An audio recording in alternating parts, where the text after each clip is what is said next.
የሀገራዊ ምክክር ኮሚሽን የመጨረሻው ሰነድ ረቡዕ ዕለት በ4000 ተሳታፊዎች እንደሚጸድቅ አስታወቀ።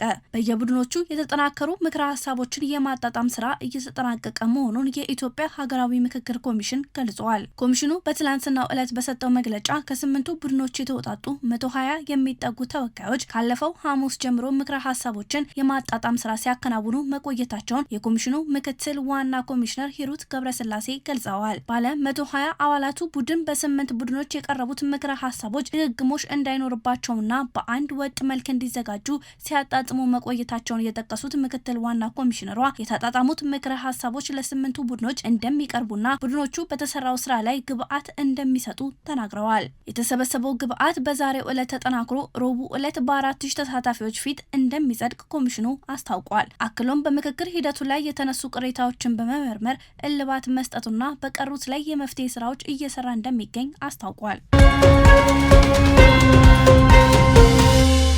የኢትዮጵያ ሚዲያ ልዕቀት ማዕከል ግንባታ ከ90 በመቶ በላይ ተጠናቀቀ። በኢትዮጵያ የመጀመሪያው የሆነው የኢትዮጵያ ሚዲያ ልዕቀት ማዕከል ግንባታ አፈጻጸም ከ90% በላይ መድረሱን የኢትዮጵያ መገናኛ ብዙሃን ባለስልጣን አስታወቀ። የባለስልጣኑ ዋና ዳይሬክተር ወይዘሪት ሃይማኖት ዘለቀ ከተቋሙ ከፍተኛ አመራሮች ጋር በመሆን የማዕከሉን የግንባታ ሂደት ጎብኝተዋል። ዋና ዳይሬክተሯ በጉብኝቱ ወቅት እንደገለጹት ማዕከሉ የመገናኛ ብዙሃን አቅምና ሙያዊ ብቃትን ለማሳደግ በልዩ ትኩረት እየተገነባ የሚገኝ ሲሆን ለሁሉም የፕላትፎርም ጋዜጠኞችና ኤዲተሮች በጥናትና ምርምር የተደገፈ የላቀ የሙያ ክህሎት ስልጠና የሚሰጥ መሆኑን አስታውቀዋል። በዲጂታል ቴክኖሎጂ የታገዙ የስልጠና ክፍሎችና ግብአቶችን ያካተተው ይህ ማዕከል የዘርፉ ሙያዊ ስነ ምግባርን ማስጠበቅን፣ ሚዲያዎችን ከዘመኑ የቴክኖሎጂ ፍሰት ጋር ማጣጣምና ጥራት ያለው ሚዛናዊ መረጃ ለህብረተሰቡ ተደራሽ ማድረግ ዓላማ ያደረገ መሆኑን ተገልጿል።